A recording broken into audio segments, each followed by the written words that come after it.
دوستای خوشگلم، سلام علیکم. من بنیامین رضیانم، اما بنی هم بهم میگن دوستان. از اولین قسمت از فصل اول برنامه‌های مهد هستم در خدمتتون. مهد منظور مهد کودک نیست. مهد از اون کاراست، یعنی مخفف 3 کلمه است: مخابره هنر دیجیتال. میخوام یه سری اخباری که به صورت هفتگی میخوام بدم، یه سری اخباری که تو هفته میبینم در مورد هنر دیجیتال واسه خودم جالبه. البته اخبار زیاده، شبکه‌ام زیاده، توی حالا هم کانال تو یوتیوب هم جای دیگه. اون چیزایی که به نظر خودم جالب هست و میخوام یک کاوری بکنم و به صورت هفتگی این سری مهد رو بدم. پس مهد نشد مهد کودک، شد مخابره هنر دیجیتال. از اون اسم است، از اون کارم میکنن بعضی. مثلا این ارگانا هستن یه اسم طولانی داره، بعد مثلا میبینی مخففش میشه شاپات، میدونم یعنیش از این چیزهای علکی. ما هم داریم از این کار علکی میکنیم. خب خیلی سریع میریم سر داستان. خب اولین خبر، یه ایمیلی آمد یه چند روز پیش، کمتر از یه هفته، از تریپو ای آی. تریپو ای آی چیه؟ تریپو ای آی یک دونه از همین هوش مصنوعی ها، بستر هوش مصنوعیه که واسه یه مدل سازی 3D ازش استفاده میشه. توی این حتی زیاده، اینجور چیزا زیاده، ولی من تقریبا همه رو تا جایی که تونستم خودم چک کردم. این تریپو تو اینه که چی میگم فری هست، یعنی امکانات فری میده، از همشون بهتر بوده. یعنی با توجه به ریزالت، نه، با توجه به نتیجه‌ای که در آخر میده، با توجه به اون اکانت فری. البته فریش هم اونطوری نیستش که فکر کنید فریه. یک پوینتی بهتون میده، مثلا 600 تا در ماه. هر کدومی که تولید میکنین، یعنی مدل سه‌بعدی که تولید میکنین مثلا 20 تا 30 تا ازش کم میکنه. از اینجور مدل هم زیاده. تو اینا تریپو و یکی دیگه هم بود، مشی. آره مشی که الان ورژن جدیدش هم اومده، مشی 4. این دوتا از همشون بهتره. حالا این تریپو آمده چیکار کرده؟ آمده یک مسابقه گذاشته. این مسابقه در مورد این که بیاین از این بستر من استفاده بکنی برای مدل سازی و 6 تا مهرهای اصلی شطرنج رو بسازی. حالا یه سری قانون هم گذاشته. display image of your design. آره گفته باید کار خودتون باشه، از ایمیج باشه. بعد گفته 6 تا مهرهای همون کینگ و کوین و بیشاپ و اینا، شاه و وزیر و فیل و سرباز و اینا تولید بکنی. و تکسچر with the concept name style and texture. و طرحتون، این مهمه، طرحی که میدین باید بیس راوند داشته و گرد داشته باشه، پایه گرد داشته باشه. میگه باید اون 6 تا لینک اصلی هم که باهاش توی سایت ما ساختین رو بدین، معرفی کنین. و در نهایت گفته کار پست پروسس. و میتونین حالا اون مدلایی که مثلا ساخته میشن میتونین پست پروسس کنین، میتونین دستی مثلا تغییرش بدین، ببرین تو بلندر جایی. و عرضم به حضورتون که تغییرش بدین، یعنی صرف این که همون چیزی که ما میدیم نباشه، همون مدلی که تو بستر ما میسازین، تو سایت ما میسازین لازم نیست همون باشه. میتونین که خودتونم ببرین مثلا تو نرم افزار دیگه و حالت کارهای پست پروسس بکنین. جایزش هم 600 تا از همون پوینت هاست، یعنی اضافه بر سازمانی که ماهانه بهتون میده.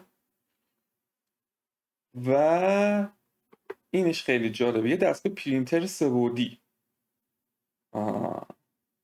این جایزه میتونه وسوسه کنه. احتمالا من هم تو این شرکت بکنم و یه ویدیو جدا، حالا الان نمیخوام خیلی دیپ بشم تو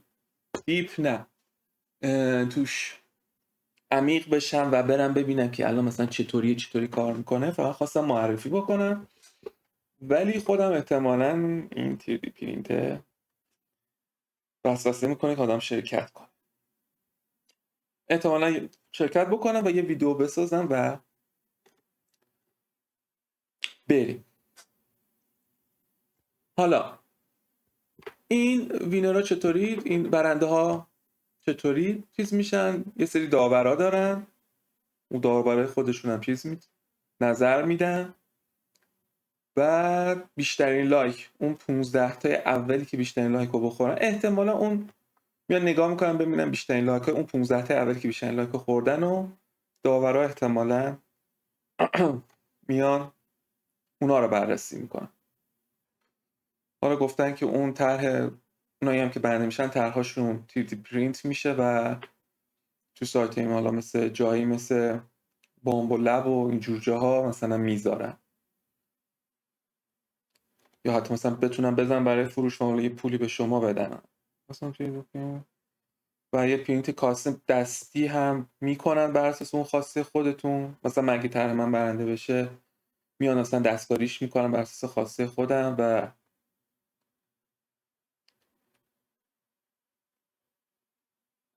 تا به خودم بدن. و همون 600 تا تریپویی که این اسم این پوینت تریپوه. حالا برای شرکت کردنم خیلی فکر نکنم کار سختی باشه. این گایدلاینشه، میای میخونی.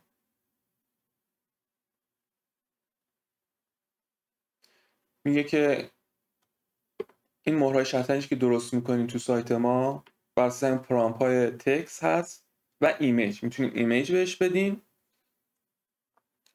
همون ایمیج هم میتونین توی همین بسترهای AI چیز کنین، تولید بکنین. لازم نیستش که حتما بشینین خودتون کانسپت از اول بزنین.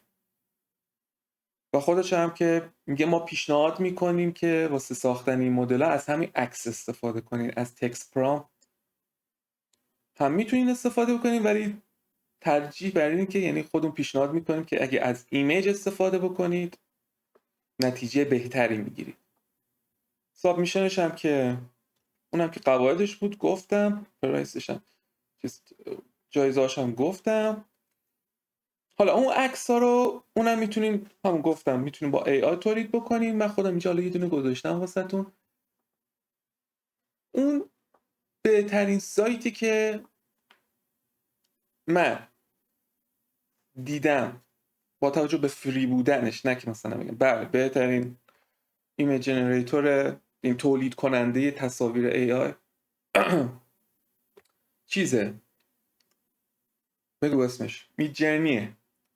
میدجرنی هست، ولی من تو سایت پلیگراوند امکانات فری بیشتری دیدم. یعنی مجانی بدونی که پول بدم خیلی راحت تر عکس تولید میکردم. یه تستی رفتم برای این کار، یعنی برای همین عرضم به حضورتون که برای مهر شطرنجا. حالا این بهتون نشون میدم. خیلی کار سختی هم نیست. میایین تو این سایت ثبت نام میکنین، فیلتر با فیلتر شکن بزنین، ولی مثل میدجرنی حساس نیستش که دقیق بره ببینیم اون پشت آی پی شما اگه از ایران نذاره. من با یه فیلتر شکن ساده میرین توش، یه ثبت نام ساده میکنین. میان اینجا پرامپت میدین، اینجا استایلتون رو انتخاب میکنین، پرامپتون رو مینویسین، اینجا هم تولزاش ابزاراشه. یه ورژن جدید 3 هم آورده، حتی تو ورژن 3 استایلش خاموشه، استایل نمیتونین چیزی بکنین. من با همین 2.5 فعلا کار میکنم. یه تست زدم، حالا اگه اینترنت هم راهی کند، خب اینجاست. حالا بیار اگه مایکریشنه من یک دونه موتور شطرنج شاه ساختم. شاه کو؟ آره اینجاست. فکر کنم داره دانلود میکنه. بله بله، دانلود نکن، لازم دارم بند بیدم. خب هنوز ول نکرده. خب چرا ول نکرده؟ داری از کجا چی میگیری؟ OBS. ببینم داره چی کار میکنه. خب این که داره رکاردشو میکنه.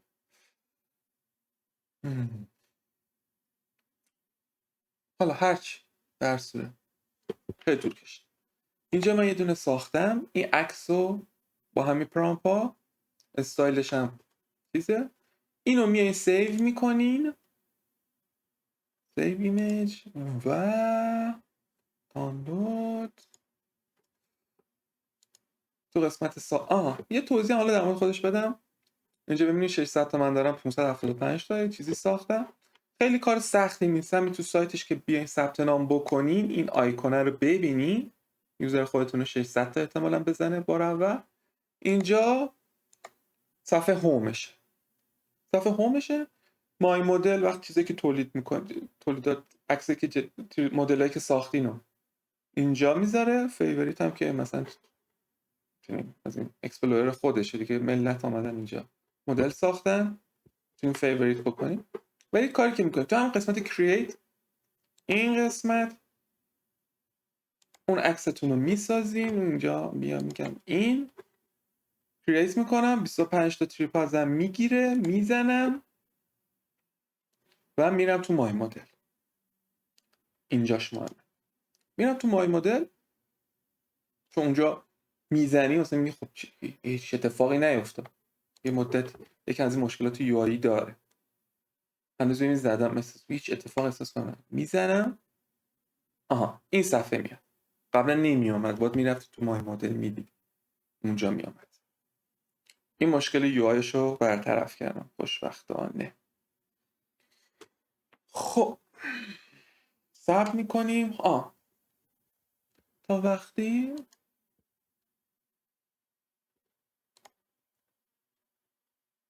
این مثلا یکی از کارهایی که ملت ساختن تو مسابقه شرکت کردن، یکی از کارهایی که من رفتم تو داشتم نگاه میکردم، به نظرم جالب اومد. این مدلی که میسازی تو این مایه هاست.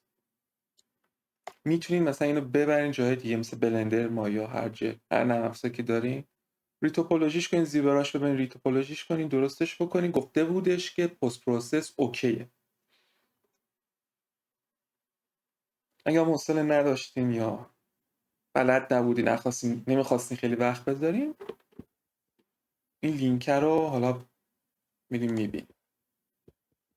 این هم سابمیشن یا طرح شرکت کننده هاست. کارا رو کردن، مدلایی که ساخته شده، میتونیم بریم ببینیم با چه کیفیتایی کار کردن. زیاد هم هست. بله. حالا زباره بالاخره یه پرینتر سه‌بعدی دیگه.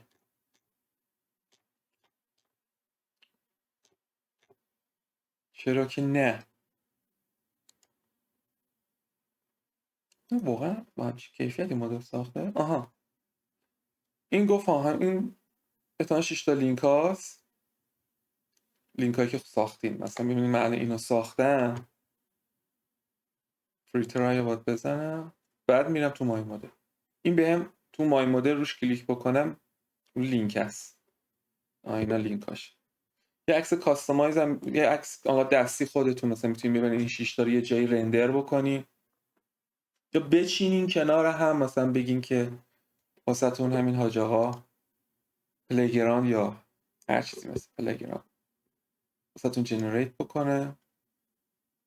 این چون خیلی شبیه، نه این هم احتمالا همین کار کرده، نبرده تو نرم افزاری رندر بکنه. این 6 تا کنار هم چینده، بعد مثلا رندرش رو مثلا از پلیگراند مید جرنی جایی گرفته. یعنی چون اینجا نگاه کنی کشمش انگار اینجا یه حالت ابرو داره ولی اینجا اینطوری نیست، مشخصه که جنریت که یه عکس کاستماایز مثلا چطوری بگم،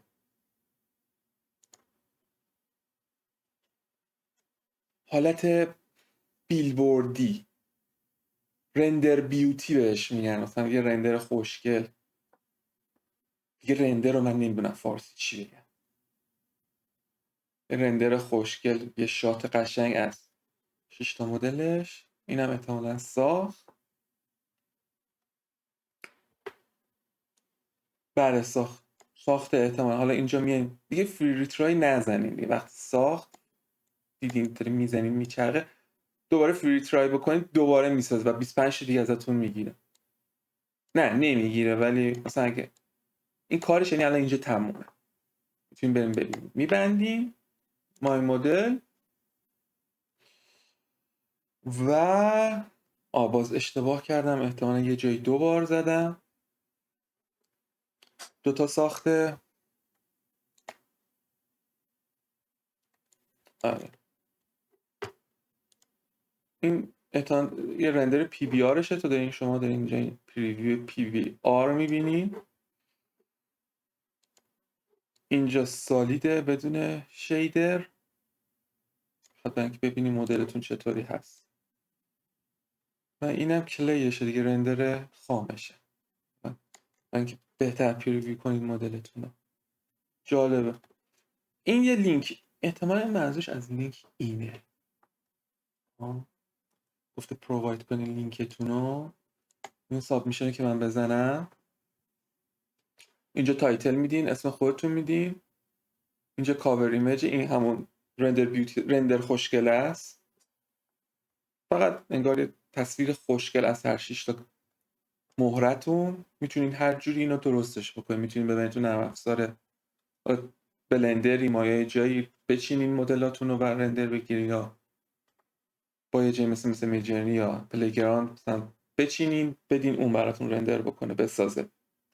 ولی اون چیزی که هست مهمه، حالا اینجا دیسکریپشنش و توضیحاتش خیلی مهم نیست. تو مسابقات هم خیلی کسی که شرکت کردن دیسکریپشن توضیحات خاص ندادن. more image about your work، عکس های اضافی نهایتاً 10 مگ اگه خواستین اتچ کنین. سلف ریفاین مدل احتمالاً همون پست پروسس هست، یعنی مدل رو مثلا بردی تو بلندر ریتوپولوژی کردی، تکسچر رو دوباره بیک گرفتی روش دستی، حالا مثلا یه جای دیگه بردی تکسچر رو یکم دستکاری کردی، اونم اشکال نداره گفته. ولی چیزی که مهمه اینه که این لینک اون 6 تا بدین. حالا من نمیدونم این مثلا منظورش الان اینه، یعنی مثلا باید میشه بیام اینو بدم. فکر نکنم این باشه. این چیزی که اینجا URL نوشته URL مشکوکه احتمالاً.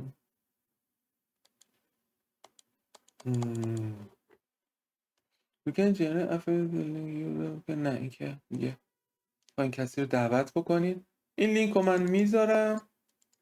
اگه حالا اینجا که سایتش رو داریم، ولی اگه با این، حالا توی دیسکریپشن پایین ویدیو میذارم، اگه با این بیاین به من یه کمکی کردین، بهم از این تریپا میده. این یه نوع حمایت هم میتونه باشه، به غیر از البته اون لایک و سابسکرایب و دیدن ویدیو بدون اد بلاکر و اینا. این یه بونوسیه واسه. حالا سابسکریپشنشه نفهمیدم کجاست. اون لینکی که گفت پروواید لینکه باید اینجا باشه. اینجا باید یه چیز بده که مثلا بگه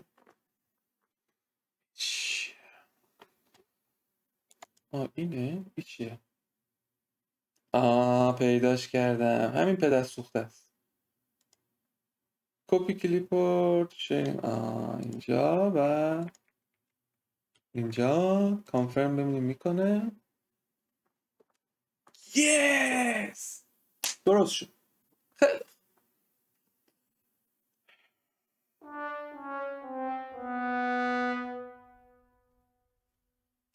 ببخشید اینو من باید قبلا چک میکردم. میگم من خیلی خودم از قبل آماده نکرده بودم که بخوام بیام برای این ویدیو طوری باشه که بیام مثلا ببینم خب چی باید بگم، کجا چی نوشته، اونجا سوتی ندم. فقط آمدم یه لیست تهیه کردم، اینجا نوشتمش و همین دکمه رکورد زدیم و آمد. خب اینو که گفتم، امیدوارم اینجا قضیه رو فهمیده باشید. این خبر تموم شد، اینو گفتیم رفت. میریم سر خبر بعدی. این تموم شد.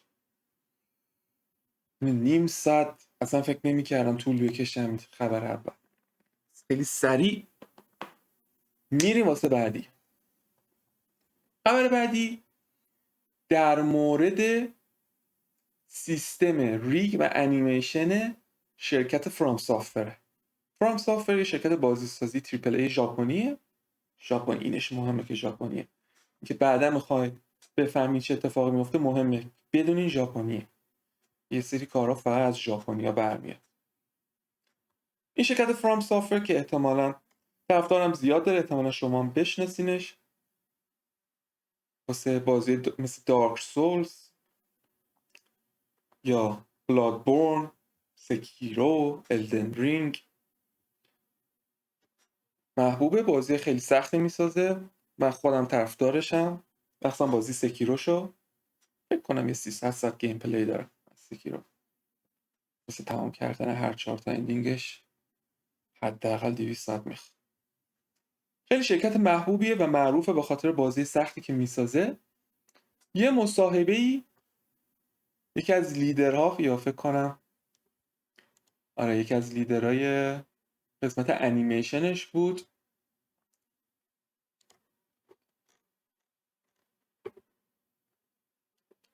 لیدراش بوده یا حالا یکی از سوپروایزرها بوده، باش مصاحبه کردن و ایشون گفتن که ما واسه ریگ کردن کاراکترامون، حالا چه هیومنوید باشه چه حتی غیر هیومنوید، هیومنوید یعنی اسکلت انسانی، غیر هیومنویدی چیزی که حالت اون حالا رو حالت ایپوز یا تیپوز انسانی نمیرن، ما از بایپد 3D Max استفاده میکنیم.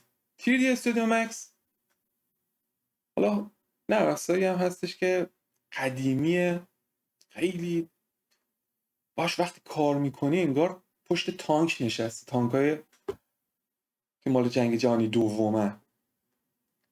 سال 2002 بود فکر کنم، سال 2002 یه سیستم ریگی آورد، تقریبا همون موقعی که من شروع کردم.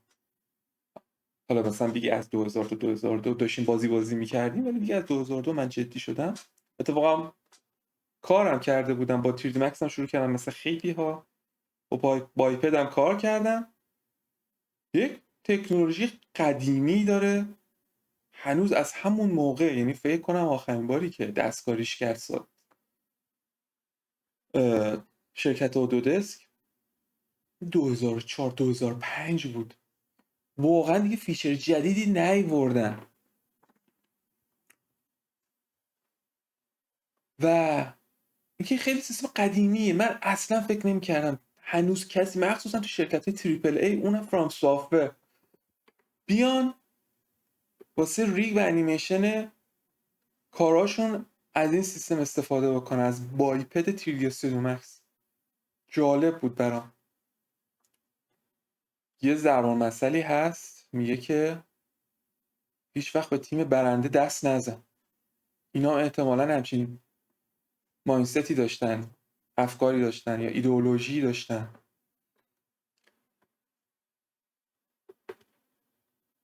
حالا آمدن مسابقه کردن و گفتن که ما واسه بازیامون مثل دارک سولز، آرمد کور و اینجور قبیل از بازیامون از سیستم بایپد جالب مثلا دارک سورس سیستم ریگشون بایپد تو تیریس مکس بوده، ترکیب برنده دست نزدم. ببینید هیومنوید که مثلا میگفتم منظور اینه، مثلا چیز انسانی داره، پوزیشن انسانی داره، دست داره، 2 تا پا داره، مشخصه واسه کسی کار ریگن میدونن. و حتی غیر هیومنوید، یعنی نوشته بود که آره اینجا even those whose model don't reassemble humanoid in the slide، یعنی حتی اون مدل هایی که فرم انسانی نداشتن هم مثلا مثل این از بایپد استفاده کردم. اصلا من نمیتونم الان فکر بکنم که یه همچین مدلی تو بایپد 3D Max چطوری ریگ میشه. اما کار کردن به جد. آره دیگه 4 تا پا داره، غیر هیومنویدیه. جل الخالق. اینم میدون از اون خبرهای عجیب غریبی بود که تو هفته گذشته من دیدم. یه Sekiro was animated in 3ds Max.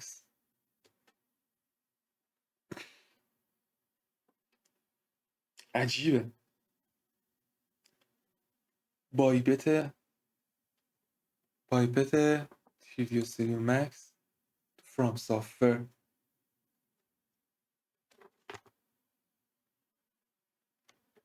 خب حالا اینم از این خبر جالبی بود، گفتم که حتما منشنش کنم. منشن نه، بهش اشاره کنم. آره از سال 2016 که بازی آرمرد کور هم بچه یک بازی مولتی پلیر احتمالاً کامپتیتیو باشه، یعنی چند نفره، حالت سیستم رنک داره مثلا 5 به 5 با هم بازی میکنن. از بازی جزء فکر کنم تنها بازی مولتی پلیری باشه که مال فرام سافر، بقیه بازیاش سینگل پلیریه. از تو بازی آرمرد کور و دارک سولز از این سیستم استفاده کردن. اینو دیگه حداقل مطمئنیم که حالا یارو اونجا تو توییتر هم گفته بود که آره سکیرو هم بوده. اینم خبر جالبی بود. حالا واسه اینکه بخواین بیشتر دیپ بشین توش، بیشتر نگو دیگه دیپ، عمیق‌تر بشین توش، میتونین بیاین. حالا من سایتش از سایت لول 80 گرفتم. معمولا لول 80 سایت لول 80 از اون سایتایی که منبع منه واسه اخبار. حالا سایت لول 80 هست، فیدزای گوگل هم رو موبایل هست که احتمال آخر برنامه‌ام از فیدزای گوگل هم صحبت میکنم. اون دیگه رندومه، اونجا مثلا این چیزی نیستش که مثل اینجا چیدنه باشم، چون فیدز دیگه ای تغییر میکنه. همینطوری میرم و میزنم و میبینم، میگم برات. خب این هم چیز جالبی بود.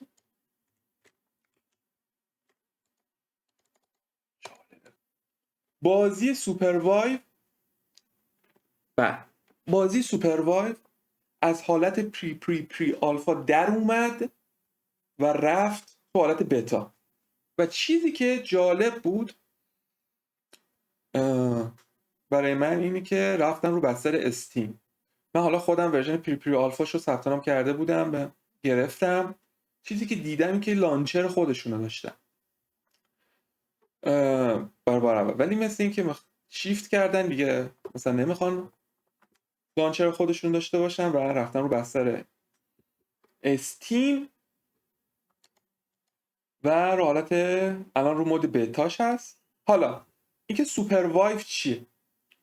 سوپروایو یک بازی مولتی پلیر کامپتیتیو، یعنی حالت چالشی هست که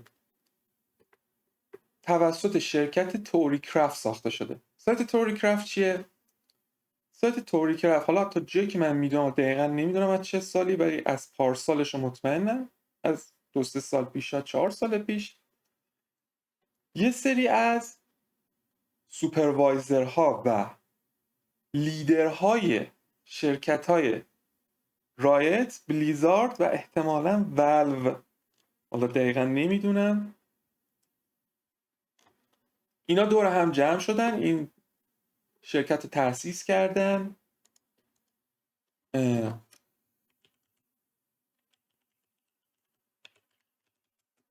حالا این که چه شرکتایی بودن من الان دقیقا یادم نیست. رایتش رو مطمئنم، بلیزاردش رو مطمئنم، والوش رو نمیدونم.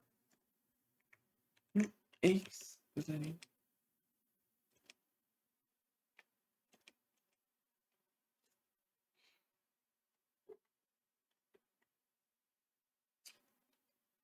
چیزی ننوشت.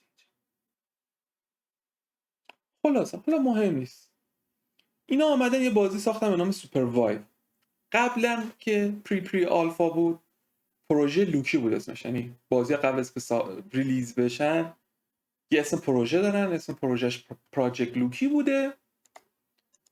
اینها با الهام گرفتن، ترکیب کردن یه سری از بازی ها مثل دوتا، لیگ آف لجند با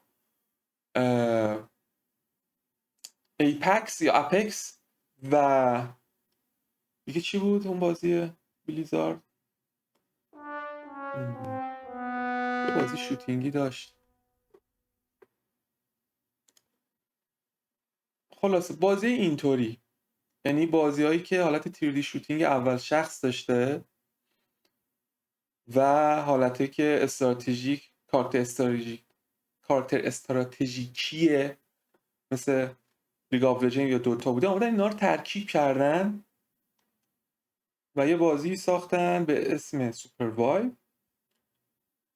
کامپتیتیو توری هم هست، کامپتیتیو توریه، مولتی پلیره و مدرنه. سبکش سبک مدرنه دیگه، مثل قدیم 5v5 5v5 اینطوری نمیرن ملت با هم بازی میکنن. چیزی که من دیدم یک دونه دابل داشت، 2 نفره 2v2 و اسکواد، تیمای 4 نفری و آرنا، سیستم آرنایی که حالت آرنایی داره. یک مپ خیلی بزرگ، تیم میشین اینجاش مثل اپکس، میافتین توی یک آرنای بزرگی و میرین اکسپلور میکنین، کنکاش میکنین و موتیکای مپ رو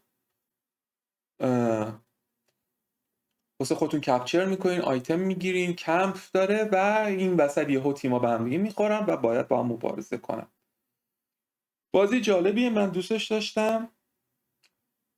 کنترلرش WASD ولی تاپ داونه، جالبه، مثل لیگ آف لجند تاپ یا دوتا تاپ داونه ولی WASD کنترلره، یعنی با WASD کنترل میکنین کاراکترتون رو، با حالت شوتینگی هم داره. برای همین میگم ترکیبی از انگار مثلا فکر کنین اپکس و دوتا یا اپکس و لیگ آف لجند یا مثلا کانتر و اینا با هم هست. اگه دوست داشتین بازی بکنین الان میتونین برین توی سایت استیم و ویش لیست کنین. من ویش لیست هم نکردم، ویش لیست بکنم. بله ویش لیست رو میزنین و وقتی که بتاش خود بتاش ریلیز بشه بهتون پیغام میده و میرین توش. این خودش هم نشه سیمیلار تو دوتا و کانتر. حالا این چه بازی که میتونه سیمیلار باشه، شبیه باشه بین دوتا و کانتر، یکی تاپ داون یکی شوتر اول شخص. حالا بخواین اینجا با هم دیگه ویدیوش هم ببینین جالب هست.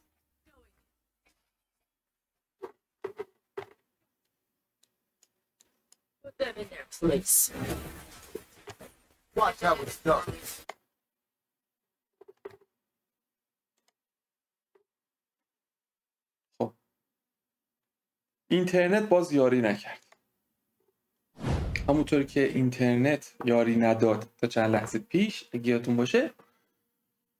این نرم افزار OBS هم که باش رکورد میکنم اون هم یاری نکرد و کامera کپچر رو ایرور داد. بالاخره پیش میاد دیگه از این اتفاقات. قسمت اول من میخواستم واقعا خیلی سریع با یه رکورد بدون کات دادن سریع برم. طولانی تر از اون چیزی هم شد که فکر میکردم، ولی خب دیگه بالاخره قسمت اوله دیگه، تجربه هم نیست. این مشکلات رو داره.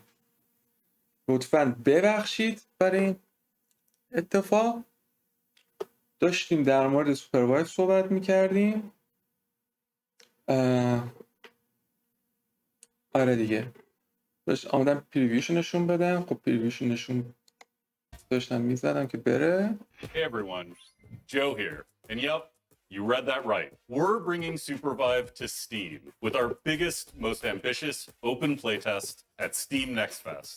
For the first time, everyone will be able to play 24/7 for the duration of the festival from October 14th through the 21st. The team has been hard at work making the Next Fest build the best Supervive has ever been. The art team is pushing hard to upgrade everything, from hunters, the environment, VFX in the UI, from placeholder to more fully realized art. We've polished core systems like movement, shooting, powers, and the way sounds work in-game. We're continuing to focus on performance and stability with fewer crashes and frame drops every playtest. We've brought in voice actors and composers to help bring our characters and world to life. Love that feeling! Love that feeling! We've invested more into our onboarding and tutorials. Our cosmetic content is coming online with new skins in every patch. And even though we're in ship mode, we're still taking big design swings to improve the game, like our recent addition of evolving equipment and the new ability leveling system. Finally, we've already got some insanely cool stuff in development for Season 1, including never-before-seen hunters, new kits for previous concepts. خب حالا ما خیلی برای اینکه چیز نشیم خواستم بازی رو پریویو کنم. میگفت که حسای اصلی بازی رو مثل سیستم شوتینگش، سیستم تیراندازیش و سیستم حرکتیش درست کردن، سیستم آیتمینگش رو درست کردن، سیستم موومنتش، کنترل خود کاراکتر یکم عجیب غریب بود. شما داری تاپ داون بازی میکنی ولی WSD هستی، میگفت اون حالت عجیب غریب بودن اونو گرفتن. به نظر میاد که حالا نسبت به اینکه من مثلا پری آلفاشو بازی کردم و واقعا اون چیزی که حس کردم مشکل داره رو واقعا روش کار کردن. آرتش هم بهتر شده، مثلا انوایرمنت آرتش، اون گرافیک هنری انوایرمنتیش، محیطیش بهتر شده بود، دیتیلاش بیشتر شده بود نسبت به پری آلفاش. حالا این تیکشو از تیکه خود بازی رو هم بذارم و بریم صحبت بکنیم در مورد بقیه مهدمون. Put them in their place. Watch how it's done. Train incoming. Come with us. Let's go!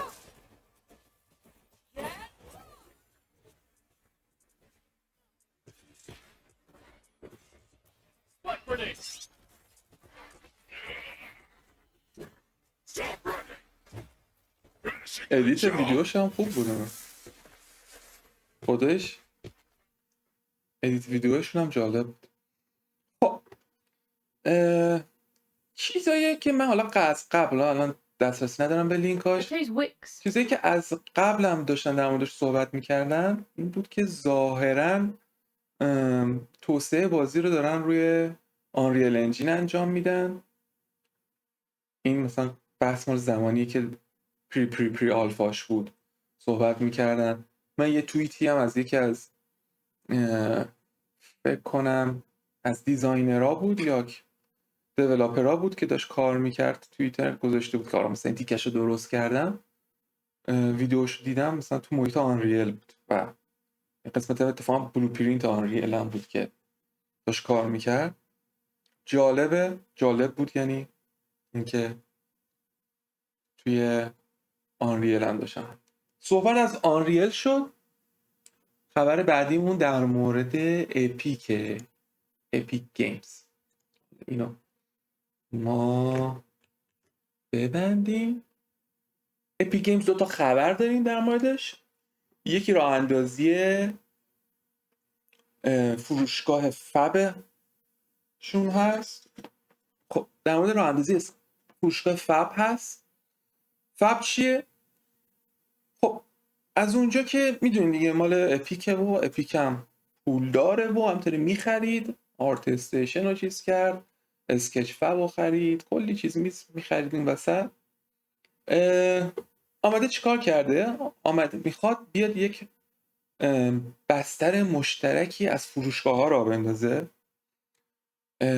خب خود اپیک تو لانچش مارکت پلیس داره، فروشگاه داره، فروشگاه آرت استیشن هست که اونجا هم مال خودشه و اسکچ فب هست. اسکچ فب هم یک حالا سایتیه که ملت مدل‌های سه‌بعدیشون رو آپلود میکنن، فروشگاه داره میذارن واسه فروش.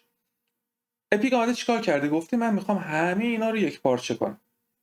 یعنی چی؟ یعنی میخواد مارکت پلیس خودش رو با مارکت پلیس، یعنی فروشگاه خودش رو با فروشگاه آرت استیشن و اسکچ فب و حالا زیر مجموعه ریزی که احتمالاً داره من نمیدونم یکی کنه.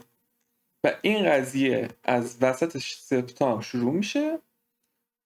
این سیستم مهاجرتیشون، این سیستم نقل و انتقالیشون تا وسط تا اوایل اکتبر و تا وسط اواخر اکتبر دیگه fab.com لانچ میشه. حالا چی بگم؟ لانچ میشه، هوا میشه. توسط سپتامبر پورتال مارکت پلیس خودشو منتقل میکنه، مهاجرت میده به اسکچ فب رو از اوایل اکتبر و در اواسط اکتبر که الان احتمالاً ما در 12 هستیم.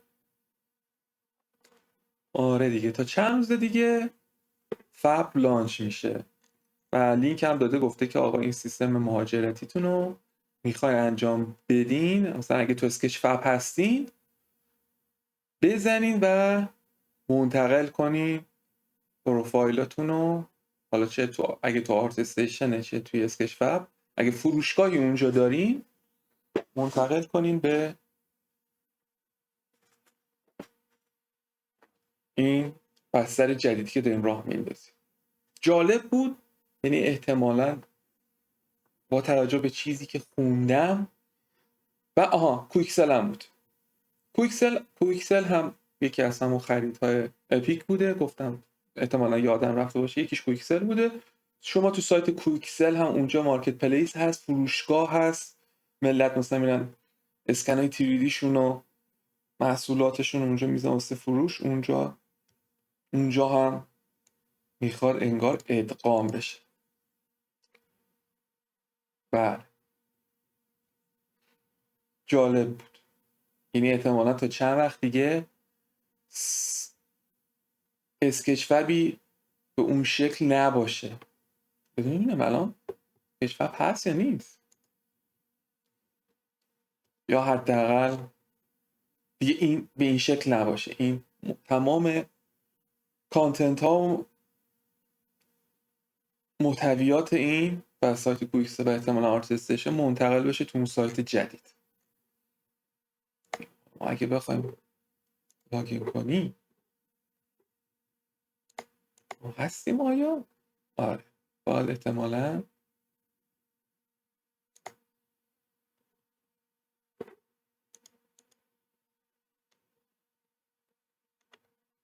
من هم باید برم به فکر منتقل کردنش باشه، ولی حالا فعلا که داره کار میکنه. یا مارکت پلیس خود آرت استیشن هم احتمالا فعلا کار میکنه.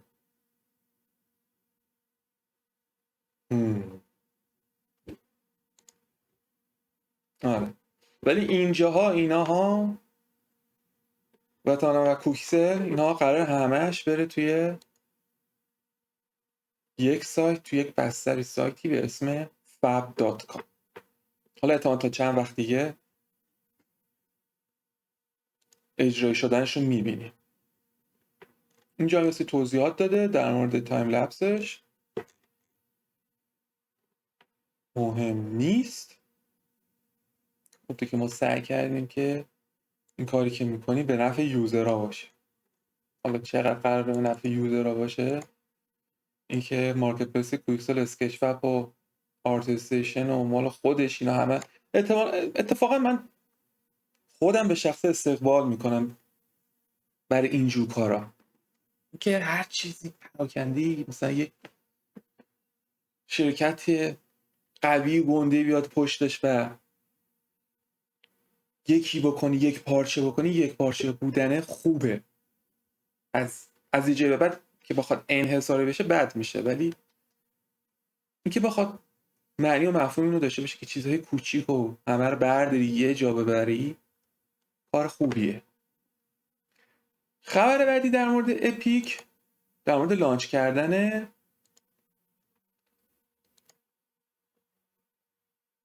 ورژن جدید موتور آنریل 5.5 هست.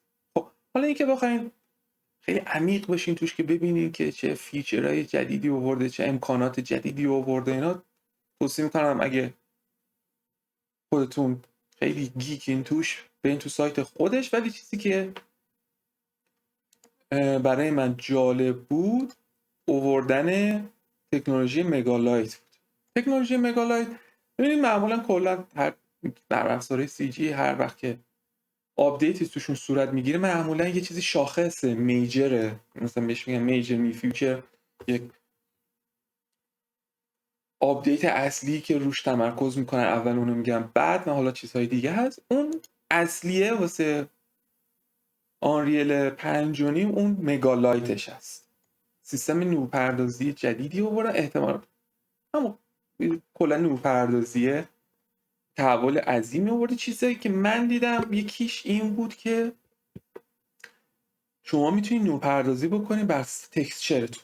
حالا ما قدیما یه چیزی داشتیم به نام HDRI رندرینگ، می‌مدیم رندر HDRI میگرفتیم، حالا یه عکس پانورامایی بودش، این عکس 32 بیتی بود، فرمتش HDR بود یا EXR بود، یه عکس خیلی حجیم که چون به خاطر 32 بیتی بودنش ما میتونستیم به موتور رندرمون بگیم که بیا نورپردازی رو از روی این عکس انجام بده، جاهایی از عکس که نور زیاد داره رو این تشخیص میداد، اونجا نور میذاشت، رنگ نور رو اونجا ست میکرد. مثلا یه عکس پانورامایی مثلا آبی رنگ، غروب اگه بود اون تم غروب رو در می آورد، یعنی رنگ و نور از عکس میگیره. حالا من نفهمیدم آخرش که این که مثلا میگه بیاین نور پردازی بکنین به وسیله تکسچرتون، آیا اون تکسچر باید HDR باشه، فرمت HDR یا EXR باشه، یا نه هر عکسی مثلا PNG JPEG هم بدی این قشنگ میتونه با اون تکسچر نور پردازی بکنه. اینو من میگم خیلی توش دیپ نشدم، یه توضیح کلی اینجا داده، یک ریویوی میکنیم با هم. 5.5. At Unreal Fest 2024, Epic Games revealed Unreal Engine 5.5 along with a ton of new features, and in this video we will be covering all of the new features in Unreal Engine 5.5 as well as the release date. حالا اینجا تو کانال اسمارت پولی گفته که حالا تو 7 دقیقه گفته من این تمام نیو فیچراشو توضیح میدم. اگه خواستیم حالا یه ویدیو چیز دیگه هم ببینیم در مورد این قضیه، ساده است، سرچ ساده میکنید تو یوتیوب گوگل چیز میشه. ولی Date این for 5.5, so stay مگالایت tuned to the end جالب of the بود. video if you want to learn when it will be released. Also, don't forget to leave a like and consider subscribing, as I will be covering over each of these features individually in depth in separate videos here on the channel. In Unreal Engine 5.5 was called Megalights. Essentially, Megalights is a brand new lighting system that allows you to add tons of lights into your scene. At Unreal Fest, they showcased this Megalights demo, which showcased this marketplace scene with the Echo character. First, they showcased that you can have textured light areas. So basically, you can see these screens with videos playing on them. The texture is actually casting lights and illuminating the environment in real time. Then the demo showcased a marketplace that shows all the lights for the shops. It first showed them all without any shadows being casted, and the scene looks really flat, but then they enabled the shadows for all of the lights in the scene. And as you can see, it brings to life all the shadows, and it looks amazing. With mega lights, you can essentially have as many lights in your scene, and they even show the density of the lights, and you can see that there's no limitation with mega lights. Next up, they showcased over 1,000 individual shadow casting light sources, all movable, dynamic in the scene, so you can see all the different screens casting their own lights. And if you're wondering about performance, they basically mentioned that this whole demo is being run live off the PlayStation 5. Anyways, mega lights are currently experimental in Unreal Engine 5.5, so you can actually check it out right now. I actually had the chance of attending Unreal Fest this year. البته رو حالت اکسپریمنتال هست، یعنی دارن این حالت دمو داره، فاینال نشده. حالت اکسپریمنتال در حالت تجربه کردن، دارن هنوز تجربهش میکنن، یعنی این سیستم. ولی چیزی که میگه، ادعایی که کرده خیلی انقلاب، تقریبا یه انقلابی تو سیستم نورپردازی ریل تایم هست اصلا. با چه سخت افزاری؟ اعتبار سخت افزار همون سری 90 و 48 هم اوکیه. گفت رو پلیستیشن 5. I was able to check out the Mega Lights booth to see the demo being run and talk with the devs that designed it. And I'll be making a separate video about Mega Lights, all the features, and the demo as well. So if you guys want to see more, make sure that you subscribe and stay tuned for that video. Also, they mentioned that they will release this Mega Lights demo project sometime. آره، حالا اگه خواستین میتونین برین بقیه‌اش رو ببینین اگه توش اصلا دیپ بشین. خلاصه این که این بود از داستان اپیک. مارکت پلیسش بوده و بریم این قضیه رو ببندیم سریع، خیلی داره طولانی میشه. بلندر 4.3 داره میاد، یعنی اومده. البته LTSش نیستش، هنوز حالت دموه. میتونیم بریم اونجا هم ورژن جدید رو حالت 4.3 رو میتونیم بریم. اکسپریمنتالش که این پایینه، میتونیم بریم تو اینجا تو قسمت پایین ورژن 4.3 داده. 4.3 آلفاش اومده، 4.3 بتاش هست. LTS آخرین ورژن، بهترین ورژنش 4.2.3 هست. نیو فیچر هایی که من حالا یه ریویو کردم خیلی بیشتر روی گریس پنسیل فوکوس کرده بودن. اون سیستم دو بعدی، آره دیگه، 2D انیمیشن بلندر هست، اون خیلی کار کرده بودن. یه سری چیزهای انهانس کرده بودن یو آی رو، مثلا اونجا که دکمه رکورد رو میزنی که مثلا کی فریم بسازی، وقتی میزنی قرمز میشه، قبلا اینطوری قرمز نمیشه. من خودم این مشکل رو داشتم، دکمه مثلا رکورد رو میزدم خیلی نمیفهمیدم، که بعدا یکم کار میکردم بعدا خیلی نمیفهمیدم که الان رو حالت رکورد هستم، نمیاد میدیدم یه چیز رو تکون دادم انیمیشن داشت ساخته. یه سری اینجور باگ‌های یو آیش رو برطرف کرده. حالا میتونین بریم ببینیم که چیز هست. سایت یک کانالی هست به نام Ask NK، اونجا خیلی به صورت تخصصی میاد در مورد این نیو فیچر صحبت میکنه. میگم نگاه کنید، یو آی ایمپروومنت هست، براش asset هست، چیزی که خیلی جالب بود. سیستم در واقع asset بروزر انگار از ورژن 4 به بعد اینا آمد. تو قسمت asset بروزر آمده یه سیستم براش گذاشته، خیلی خوبه این براشا. براشای در واقع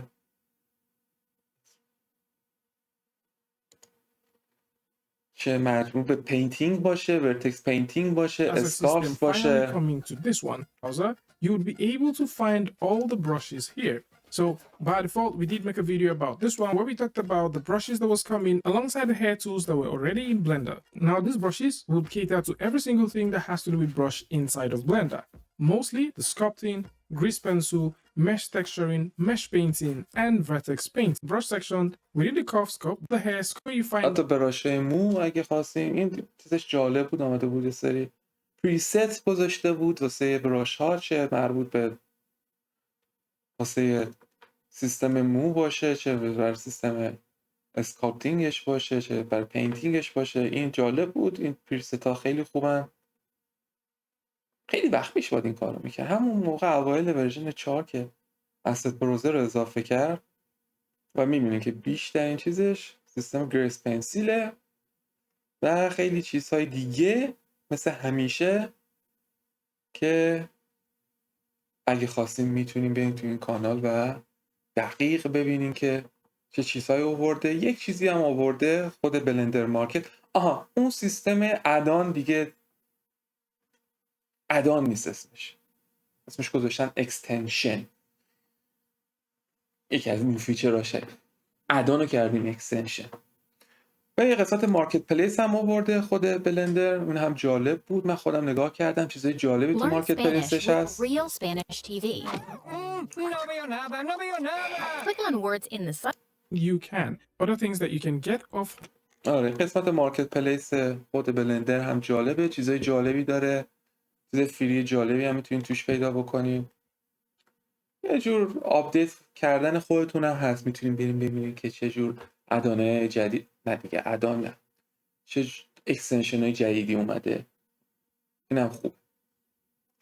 این هم از این. What if we made a game out of cardboard boxes? Yeah, let's do it. Make a maze of نه دیگه اینو وقت نمیشه بخوام چیز بکنم، میخوام سریع تمومش بکنم. یه خبر خیلی خوشمزه دیگه ای که توی این هفته من بهش برخوردم این بود که منبعش هم ویجیاتو بود، نوشته بود که طرفداران بازی لیگ آف لجند باهوش‌ترین گیمرهای جهان هستن.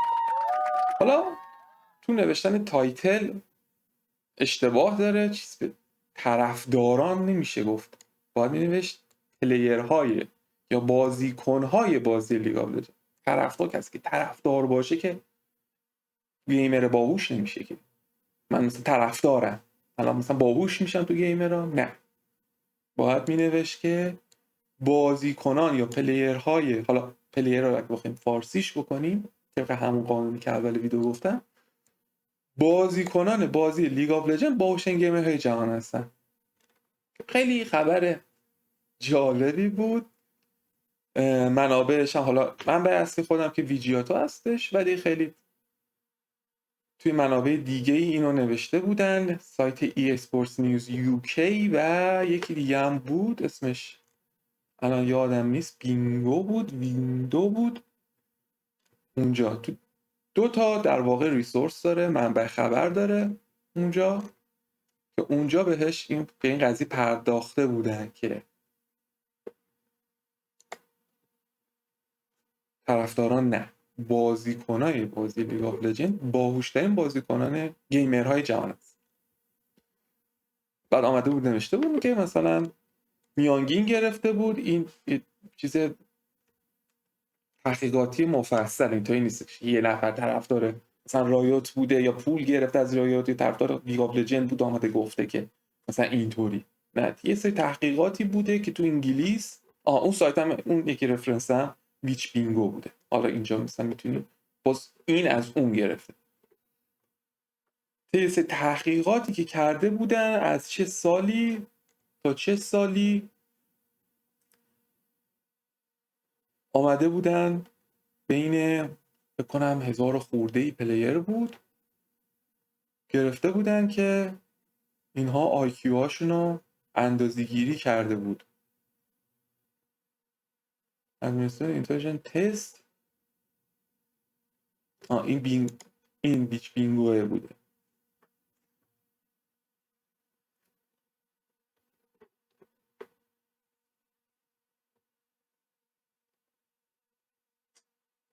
آمده بودن تست آیکیو از این پلیرها گرفته بودن. آره 1002 تا بازیکن، 1002 تا گیمری که بالای 18 سال داشتن آمدن تست سایکولوژیک ادمنستریتور and اینتلیجنس تست، حالا این چه جور تستی گرفته بودن. لیگ آف لجند با عدد 120.4 کسی که بازیکن لیگ آف لجند بودن اول شدن. چیزی که برای من خیلی جالب بود نفر دوم بلک میس بود. حالا بازی بلک میس ووکونگ با رتبه 119.8 بالدور گیت رو درک میکنم، واقعا احتیاج به IQ داره. یا کانتر، حتما کانتر استراک احتیاج به IQ داره. الدن رینگ، دارک سولز، آره، اون بازی اوورواچ بود، اون اول که گفته بودن واسه معرفی بازی سوپروایو بود، گفتن ترکیبی از بازی‌هایی مثلا دوتا و یادم رفته بود مثلا اوورواچ. دوتا 8م قابل توجه یک از دوستان با رتبه 111 ددلاک این خبر جالبی بود. حالا من خیلی نمیخواستم گیمی بشه، بیشتر میخواستم CG بشه. اخبار در مورد بازی کامپیوتری نباشه، در مورد خود صنعت هنرهای دیجیتال باشه. ولی خب از اونجا که گیمینگ و گیمر بازی سازی خیلی ربط داره، بعضی وقتا کشیده میشیم، علاقه خودم هم هست، احتمالا بعضی وقتا کشیده بشم به سمت بازی و اینا. ببخشید قرار نیست سیستم خبری گیمینگ باشه، بیشتر قرار سیستم خبری کامپیوتر گرافیک باشه. حالا این خبر میگم بامزه بود. این دوم بودن بازی ووکونگ یکم عجیب بود، عجیب غریب‌تر بود. نمیدونم، حالا من بلک میس ووکونگ رو بازی نکردم. دوستانی که بازی کردن میتونن بیان بنویسن این زیر که آیا واقعا احتیاج به IQ داره، بازی سختیه که باید گیمر باشی واقعا تا بتونی بازی کنی. من فکر می‌کنم از اون سینگل پلیراییه که یه خطی میگیری میری. ولی آره دیگه آمده تا رده 20، اومده 20 فیفا 23. یه خبر دیگه هم که هست، حالا نمیخواستم خبر گیمینگ بگم، این بود که حالا کنامی آمد زد ترکوند پس پرو، فوتبالی که ما به عنوان پس از کنامی میشناختیم، زد ترکوند، آمدن ترکیب شدن با EA سپورتس. برای همین دیگه ما از ورژن بعد پس که اصلا دیگه نداریم، کلا آبو شده، فکانس قبلش هم نبود. فیفا هم آمده با اونا آمدن انگار ترکیب شدن. از این به بعد ما یک بازی واحد فوتبالی به نام FC خواهیم داشت. حالا ورژن جدیدش FC 24 از ورژن بعد FC 25 میارن. راکت لیگ 19 هم بود و حالا الاغیر میتونیم بریم خودتون ببینید. تموم شد این قسمت هم و برمیگردیم. آره اینا تموم شد. برای قسمت آخر من میخواستم یک فیدز موبایل برم، اخبارهای فیدزی که رو موبایلم میاد و یه مرور پریویو بکنیم و سخت افزار هفته رم میگیم. یه چیزی که خودم خوشم اومد گفتم تهش بذارم بالاخره، چون ما کارمون به سخت افزار گیره، مخصوصا کسی که CG کار میکنن احتیاج به سخت افزارها، کارت گرافیک و چیزای CPU قوی زیادی دارم. بعد نیست هر هفته یکی رو همینطوری سلیقه‌ای من واسه خودم در موردش خبر بگم. حالا فیدز چی هست؟ فیدزا بخشی هست. من خیلی بخش فیدز رو دوست دارم، رندوم خبرام میاد همم خوبه. معمولا چی داریم؟ این دوتا اول به درد نمیخوره. AMD یه فناوری فرند جنریشن جدید آورده، مثل همون چیزی که ما توی چی بود تو انویدیا داشتیم، یادم رفت. بازی همش بازیه، قبلا بیشتر CG بود. انویدیا جی فورس 256 اول پردازنده گرافیکی دنیا 25 سالش. من داشتم این کارت گرافیکو. 25 سال گذشت. بازی تام رایدر 6 و 4 ریمستر می شود. آنریال فستیتل اوپنینگ سایز آنریال فستیتل 2024 هیچی. تراشه مشترک انویدیا و مدیاتک نیمه دوم 2025 برای AIPC معرفی میشه. رقیب جدی اینتل و AMD کوالکام. منبع زومیت. ترشیح CPU مشترک انویدیا و مدیاتک. رقیبی جدی برای اینتل و AMD. جالبه همه میخوان CPU بزنن دیگه. اون دو قطبی بودنه داره، حالا تو اخبار سخت افزاری که من دنبال میکنم، اون دو قطبی بودنه بین AMD و اینتل یه جورایی داره از بین میره. رد دراگون هم داره میاد. خدا به خیر کنه. احتمالاً بهتره.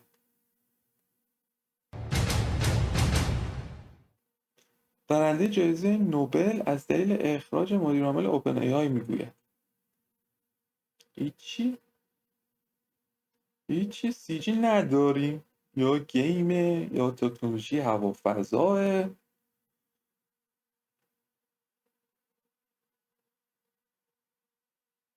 هیچی به هیچی. خیلی بد شد. میگم این رندومه دیگه، یعنی چیزی نیست که من از قبل بتونم هماهنگ میکنم. ظاهرا چیزی سی جی امروز نمیخواد گوگل به همون بده.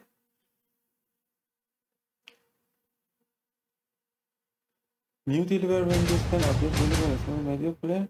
میگه آپدیت جدید ویندوز 10 که آمده، آپدیت کنین حتما ویندوزتون رو. مدیا پلیرها رو نرمتر و روونتر پلی میکنه. مدیا پلیر که منظورم یعنی پلی کردن مدیا. در مورد بازی جدید والو گفته ددلاک. این ددلاک هم مثل سوپروایو یه بازی مولتی پلیر کامپتیتیو مدرن، ترکیبی از همون کانتر و اوورواچ، فورتنایت، اینها رو با هم ترکیب کرد. بازی ددلاک حتما بازی کنیم اگه دوست دارین، اهل بازی مولتی پلیر کامپتیتیوی هستین.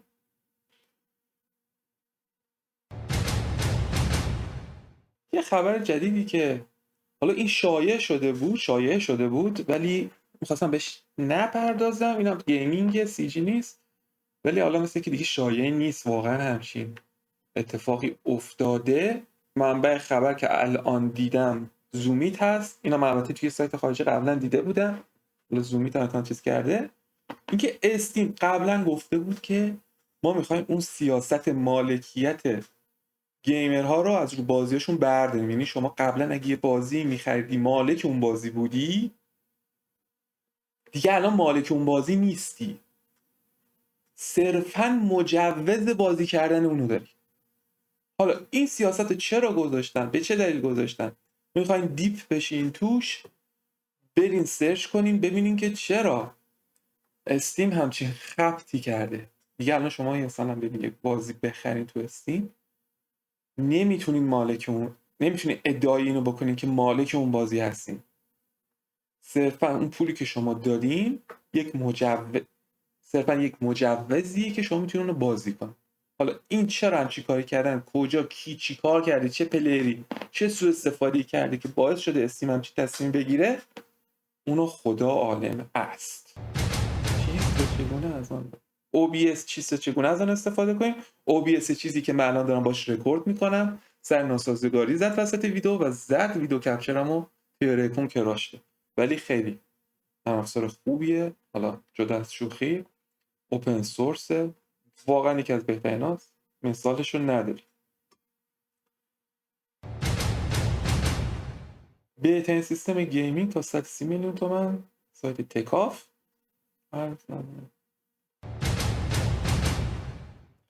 منبع خبر دیجیاتو، همینطوری میخونمش، به نظرم جالب اومد، هیچ ربطی به ما نداره. هر ساعت در اینترنت ایران به اندازه 7 سال میگذرد. این عکس از فضا هم گذاشته. میگن کسی که میرن تو فضا مثلا هر 5 دقیقه‌شون 1 ساله و برعکس، هر 1 سالشون 5 دقیقه، برعکس هر 1 ساعتشون 5 ساعت اونجاست. اینا همچی شوخی کرده. آقای رئیس جمهور از سیاره میلر به زمین بازگردید. پردازنده‌های دسکتاپ اینتل یک برند جدید سی پی یو داده به نام کور اولترا 200S. حالا اول مدلش 200S هست دیگه، ما اون کورای 9 و اینا رو نداریم، کورای 7 اینا رو نداریم، کور اولترا میشه. پیشرفت بزرگ در بهره برداری انرژی. فیچرش احتمالا انرژیه. قبل پیش اومد و OBS ما ارور داد به کامرامون. این وسط که من داشتم دوباره وصلش میکردم این فیدزا رو نگاه میکردم، خیلی عجیبه برای خودم که چرا این فیدزا اخبار سی جی دیگه بهم نمیده، همش یا سخت افزاره یا گیمه.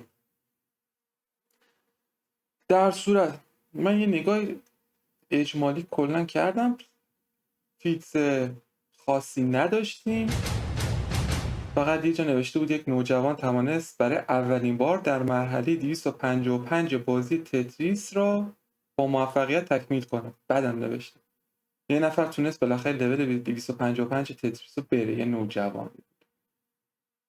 و خبر سی جی نداشتیم. فیتز سخت افزار بود، تقاضا برای گرافیکات بلکبل انویدیا پرت از تصور است و خاصی نداشت. یکی گفته که ویندوز 11 در واقع هم ویندوز 12 است، ویندوز 11 در واقع هم 12 است. حالا چرا؟ اونم مهم نیست چرا.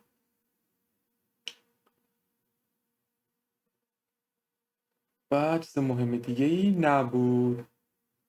خیلی خوبه واسه قسمت اول. ما اون قسمتی که برای خودم مورد علاقه است بد شد. حالا در هر صورت حرف از سخت افزار شد، بریم قسمت پایانی این هفته، معرفی سخت افزار هفته. با اون چیزی نیست جز ماوس لاجیتک جی 502. خب من خودم طرفدار کلا این برند هستم، لاجیتک رو دوست میدارم خیلی زیاد. ماوس خودم هم لاجیتکه. این MX قدیمی. همین چند وقت پیش جشن تولدگی 10 ساله این موس بود. از سال 2014 دارن تولید میکنن. 3 تا ورژن دادن ازش، لایت و لایت ایکس پرو. حالا یه ورژن دیگه هم ازش دادن به نام ورژن آلومینیوم، یعنی همون جی 502X. یعنی اول که ورژن جی 502 بود، بعد ورژن جی ایکس لایتش رو دادن، بعد کردنش جی 502X پلاس و حالا یک ورژنی دادن واسه جشن تولد 10 سالگیشه به نام جی 502X پلاس آلومینیوم. خبری که هست یک شایعه‌ای بود در مورد اینکه لاجیتک میخواد یک فورور موس بسازه، یعنی یک موسی باشه که واسه ابد باشه، بعد برای خریدش با سابسکریپشن باشه، یعنی ماهانه یه پولی بدیم. معلوم نیست که این واقعا این خبر درست هست یا نه، خودشون یه جوری تکذیب کردن. حالا این موسه که آلومینیومه، این احتمالاً چون تمام متریال هاش احتمالاً میخوان کیفیت ساختش رو انقدر بالا ببرن تا از تمام متریال های بسیار خوب آلومینیومی استفاده بکنن که این دیگه اصلا میدونن خراب نمیشه. بعد برای همین شاید این شایعه آمده بوده که خب چون دیگه قرار نیست خراب بشه، قرار یک فورور موس باشه، بیاین اشتراک ماهانه بدیم. ولی این خبر هنوز کاملا تایید نشده. احتمالاً این موسی که دادن خودشون دیدن که این دیگه انقدر کیفیت ساختش بالا خراب نمیشه و احتمالاً بدبخت میشن دیگه، کسی این موس نمیخره. خلاصه این که معرفی سخت افزارمون این موس بود. من خودم خیلی دوست دارم این موس رو بگیرم. احتمالاً حالا نه این ورژن آلومینیومش، شاید مثلا ورژن دومیه جی 502 مثلا لایتش و ایکس لایتش رو بگیرم.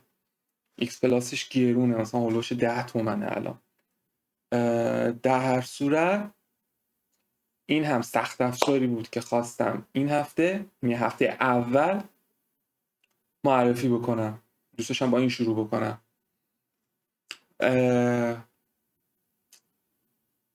این برنامه این هفتهمون تموم شد.